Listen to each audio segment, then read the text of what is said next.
अमरूदों का बाग उन जालिम उल्लुओं ने छीन लिया। तब से ही तुम्हारे पापा जंगल में गुब्बारे बेचते हैं। पहले हम बहुत अमीर हुआ करते थे। हमारे अमरूदों के बाग से अमरूद बेचकर हमें अच्छा मुनाफा मिल जाता था। परंतु मम्मा, उन उल्लुओं को किसी ने भी नहीं रोका जब उन्होंने हमारे अमरूदों के बाग पर कब्जा किया। नहीं बेटा, वो बहुत जालिम है। जो भी उनसे लड़ने जाता है वो उसे मार देते हैं। रोज की तरह गुड़िया का पापा भी अपने गुब्बारे बेचकर आ रहा था कि पहाड़ से एक पत्थर गिरकर उसे लग जाता है और उसका एक पंख टूट जाता है। तोता, कबूतर और कौवा जो वहाँ से गुजर रहे थे उसे उठाकर उसके घर पहुँचा देते हैं। मेरे पापा को क्या हो गया? मेरे पापा कैसे घायल हो गए? गुड़िया और उसकी मम्मा मानो को देख रोने लग जाती हैं। जब हम वहाँ से गुजरे तो ये बेहोश पड़ा था। ऐसा कहते हुए वो सब वहाँ से चले जाते हैं। वो पत्थर ऊपर से गिरा और मेरे पंख से टकरा गया। मेरा पंख वहीं टूट गया। ऐसे ही 3 दिन गुजर जाते हैं और घर में जो राशन था सब खत्म हो जाता है। अब कैसे चलेगा? अब तो घर में कुछ भी खाने को नहीं बचा। हमें तो कोई उधार भी नहीं देगा। आज अगर हमारा वो अमरूदों का बाग होता तो हमें कोई चिंता न होती। मम्मा पापा, अगर ऐसे घर बैठे रहे तो हमें कोई रास्ता नहीं मिलेगा। हमें रास्ता ढूंढने के लिए घर से बाहर निकलना होगा। जो काम मेरे पापा कर सकते हैं वो मैं क्यों नहीं? मैं जाऊंगी। आज से मैं गुब्बारे बेचने जाऊंगी। गुड़िया, आप अभी छोटी हो। बाहर के हालात का कैसे मुकाबला करोगी मेरी बच्ची? पापा जी, आप मुझ पर विश्वास करें। एक ना एक दिन तो मुझे घर से बाहर निकलना ही है। फिर गुड़िया अपने पापा के गुब्बारे लेकर घर से बाहर निकलती है। वो स्कूल की तरफ जाती है जहाँ छोटे बच्चे गुड़िया से गुब्बारे लेते हैं। ये जगह मेरी है, तुम यहाँ से जा सकती हो। यहाँ मैं गुब्बारे बेचता हूँ। परंतु ये जंगल तो सबका है। अपने पिता से पूछना जाकर। यहाँ मैं गुब्बारे बेचा करता हूँ। भागो यहाँ से। फिर गुड़िया वहाँ से चली जाती है। सारा दिन घूमकर वो कुछ गुब्बारे बेच लेती है और शाम के अपने घर लौट जाती है।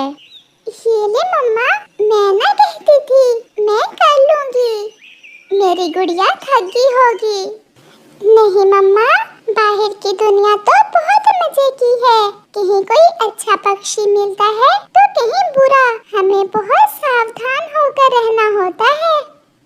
फिर गुड़िया की मम्मा उन पैसों से घर के लिए राशन ले आती है। गुड़िया हर रोज गुब्बारे बेचने जाया करती। ऐसे ही एक दिन गुड़िया जब थोड़ा आराम करने के लिए नदी पर बैठी हुई थी तो वहाँ जग्गू कौवा आ जाता है। क्या तुम गरीब हो? नहीं, हम तो गरीब नहीं हैं। तो फिर कमजोर हो। मेरी मम्मा ने मुझे बताया कि तुम्हारे पापा का अमरूदों का बाग था जो उल्लुओं ने छीन लिया और तुम्हारे पापा कुछ न कर सके। तुम यहाँ से जा सकते हो, मुझे आराम करने दो। फिर मैंने अपने काम पर भी जाना है। जाता हूँ। पहले तुम्हें थोड़ा सा तंग तो कर लूँ। ऐसा कहते हुए जग्गू गुड़िया के गुब्बारों को फाड़ देता है। अब करो आराम, मैंने बेच दिए तुम्हारे गुब्बारे। ये तुमने क्या किया शरारती कौवे? मैं आज शाम अपने घर क्या लेकर जाऊंगी? गुड़िया रोने लग जाती है। ये फटे हुए गुब्बारे ही ले जाना। ऐसा कहते हुए जग्गू वहाँ से भाग जाता है। गुड़िया वहाँ बैठी रोती रहती है। शाम हो जाती है और गुड़िया वहाँ से उठकर पहाड़ों की तरफ चली जाती है। वो एक सूखे पेड़ पर बैठ जाती है और रोने लगती है। कौवे, तुम क्या जानो, उन गुब्बारों को बेचकर ही तो हमारे घर का चूल्हा जलता था और तुमने मेरे सारे गुब्बारे ही फाड़ दिए। फिर वहाँ एक पक्षी आ जाता है। आप यहाँ ऐसे बैठकर क्यों रो रही हैं? बहुत गरीब हैं। मेरे पिताजी अपाहिज हैं और उस दुष्ट कौवे ने मेरे गुब्बारे फाड़ दिए। अब मैं अपने घर खाना कैसे लेकर जाऊंगी? मैं दूर से जंगल जा रहा था और मुझे शाम हो गई। क्या आप मुझे अपने घर में रख लोगी?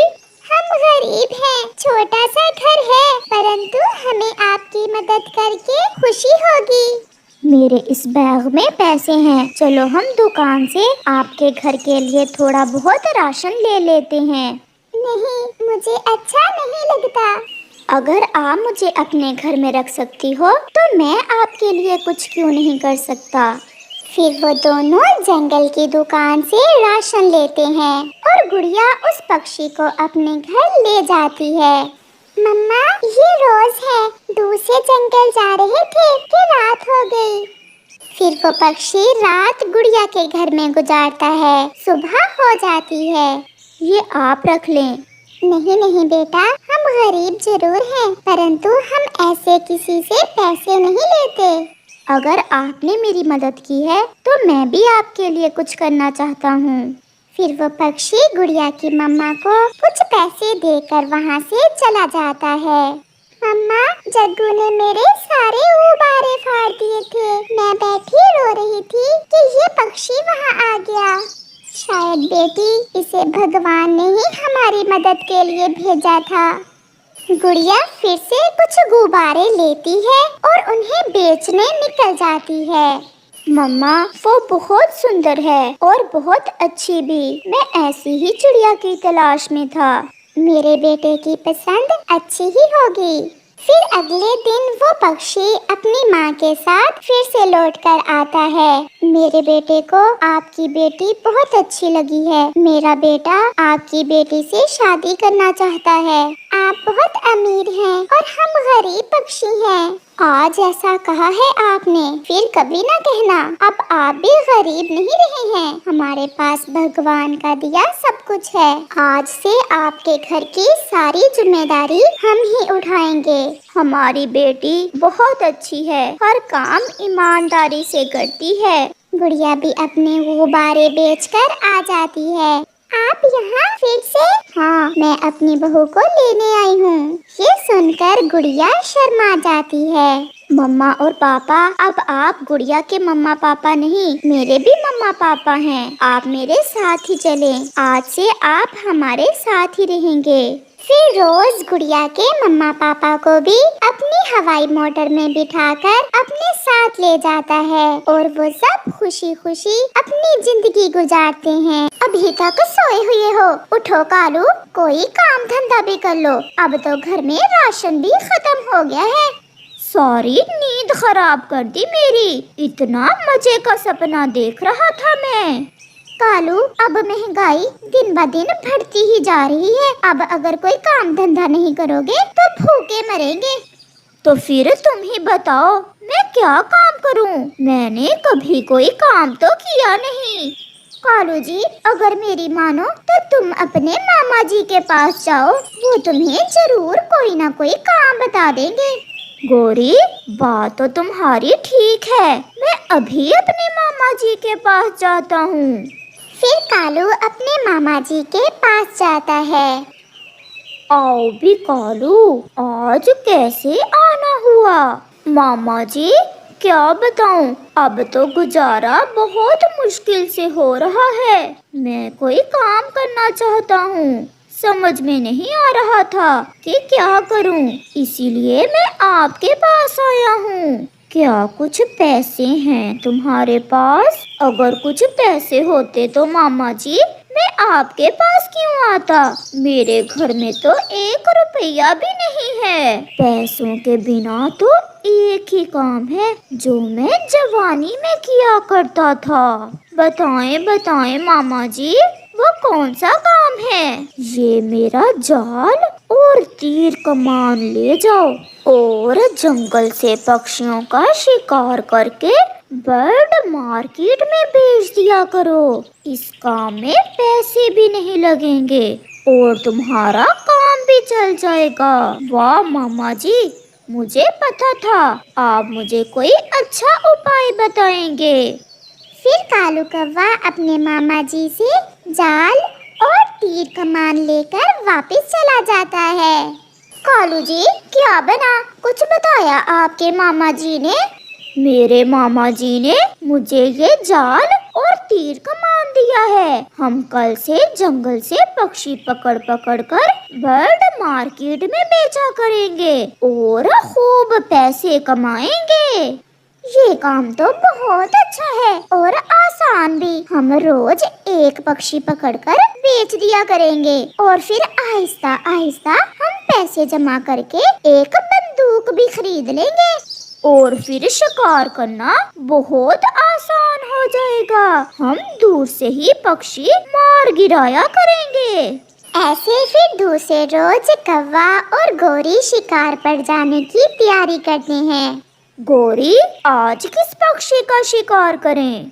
आज पहला दिन है। हम पहले दिन किसी तोते को पकड़ते हैं, क्योंकि मैंने सुना है बर्ड मार्केट में तोते बहुत अच्छे दामों बिक जाते हैं।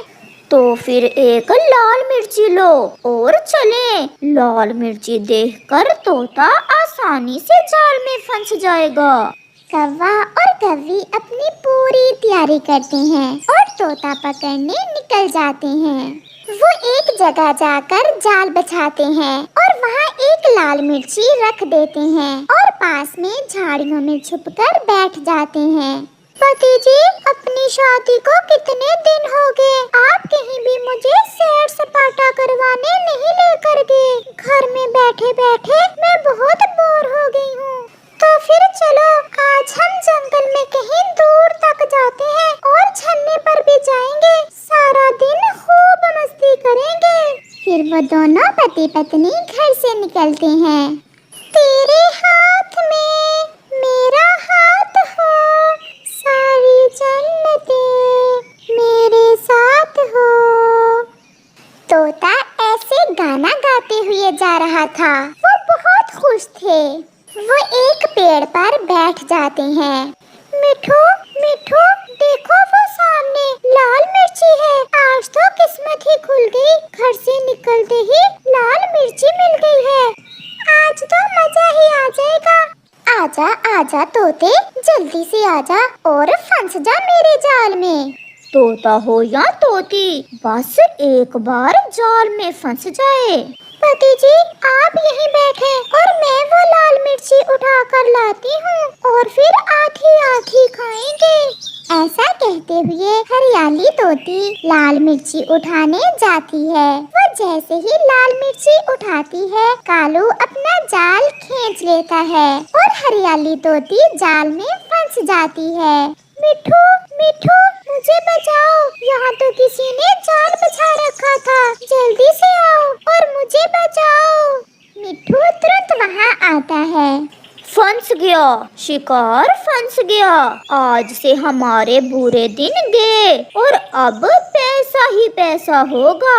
जालमो, हमारी अभी कुछ दिन पहले ही शादी हुई है। आप मेरी पत्नी को आजाद कर दो, चाहे बदले में मुझे पकड़ लो। चल भाग यहाँ से। हम शिकारी हाथ आया शिकार कभी नहीं छोड़ते। मैं आपको ऐसे अपनी पत्नी को लेकर नहीं जाने दूंगा। कालू जी, जरा निकालना अपना तीर कमान, ऐसे ये तोता नहीं भागेगा। पति जी, भगवान के लिए आप यहाँ से चले जाएं। ये जालिम आपको मार देंगे। आपको मेरी कसम, आप यहाँ से चले जाएं। कालू और गोरी हरियाली को लेकर वहाँ से चले जाते हैं और मिठू भी रोता हुआ वापस चला जाता है। कालू जी, इसे जाल में ही रहने दो। कल दूसरा पक्षी पकड़कर दोनों इकट्ठे ही बेच कर आएंगे। वो दोनों बहुत खुश थे। हरियाली तोती जाल में बैठी रो रही थी। मैं क्यों अपने पति को लेकर आज उस दिशा में आ गई? अगर मुझे पता होता तो मैं घर में ही रहती। वो ऐसे रो रही थी। मिठू अपने दोस्तों के पास जाता है और उन्हें बताता है, जालिम शिकारी ने मेरी पत्नी को पकड़ लिया है। आप कुछ करें, नहीं तो वो मेरी पत्नी को मार देगा। मिठू, चुप कर जाओ, ऐसे रोने से कुछ नहीं होगा।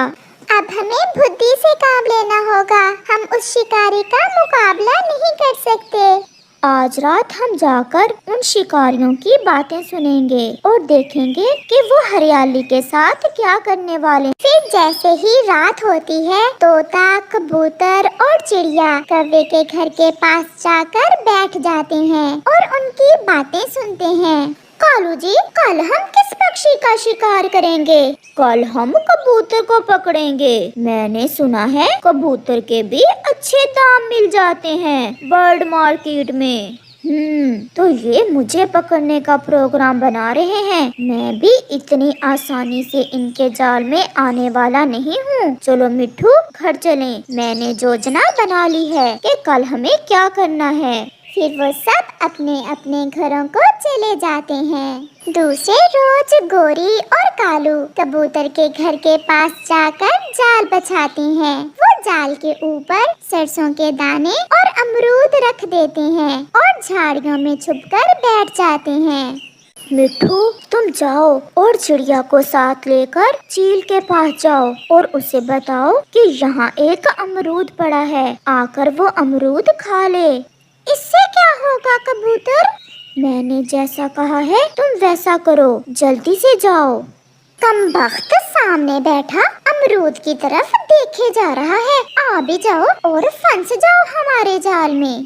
चील दी, कबूतर के घर के पास में एक अमरूद पड़ा है। वो अमरूद बहुत मीठा है, आप जाकर वो अमरूद खा लें। मुझे तो भूख भी बहुत सता रही थी। अच्छा ही किया पक्षियों जो आपने मुझे उस अमरूद का बता दिया। फिर चील तुरंत अपने घर से उड़ती है और सीधी कबूतर के घर के पास जाकर अमरूद खाने लगती है। रस्सी को हिलता देख कौवा जल्दी से जाल की रस्सी खींच लेता है और भागकर जैसे ही जाल को उठाता है, वहाँ तो बड़ी चील जाल तोड़कर कौवे और कौवी को पकड़ लेती है और मार मार कर उनके पंख तोड़ देती है।